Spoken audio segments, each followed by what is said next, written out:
Round tripping एक word आप लोग बहुत सुनते होंगे। मैं आपको राउंड ट्रिपिंग का एग्जांपल देकर के मीनिंग समझाता हूं। एक राउंड ट्रिपिंग का मतलब बेसिक कहानी यह है कि एक जगह से पैसा निकल करके दूसरी जगह पे जाएगा।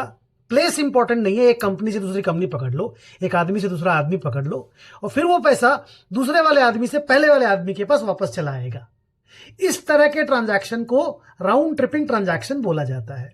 आप एक एग्जांपल पकड़ लो। ये जो एग्जांपल है ना, अपने सेल्स नंबर को, रेवेन्यू को इन्फ्लेट करने के लिए ये वाला ट्रांजैक्शन राउंड ट्रिपिंग ट्रांजैक्शन किया जाता है। मान लो एक कंपनी ए है, उसको 100 करोड़ रुपए का एडिशनल सेल दिखाना है, नंबर्स दिखाना है कि मेरा रेवेन्यू बढ़ रहा है, रेवेन्यू को इन्फ्लेट करके दिखाना है। तो वो क्या करेगी, कंपनी बी को कुछ सामान अपना बेच देगी और फिर कंपनी बी से वही सामान या वैसा ही सामान वापस खरीद लेगी। तो क्या हुआ कि 100 करोड़ रुपया कंपनी बी से कंपनी ए के पास आया और वापस कंपनी ए से कंपनी बी के पास चला गया। तो पैसा अभी वापस जिसके पास था, पैसा उसी के पास है। मैंने सामान बेचा, मुझे पैसा मिला, फिर मैं वापस वो सामान खरीद लिया तो मैंने पैसा वापस दे दिया।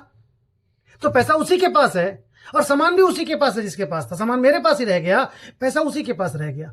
पर दोनों ही कंपनी का सेल या रेवेन्यू नंबर 100 करोड़ रुपए से, मान लो 100 करोड़ का ट्रांजैक्शन किए, 100 करोड़ रुपए से इन्फ्लेट हो गया।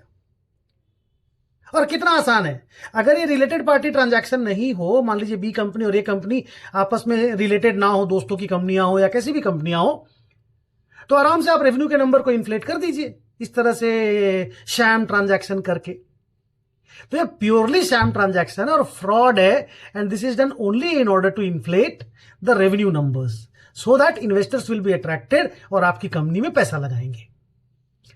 सेकेंड राउंड ट्रिपिंग कैसी होती है, अगले वाले वीडियो में बताता हूं।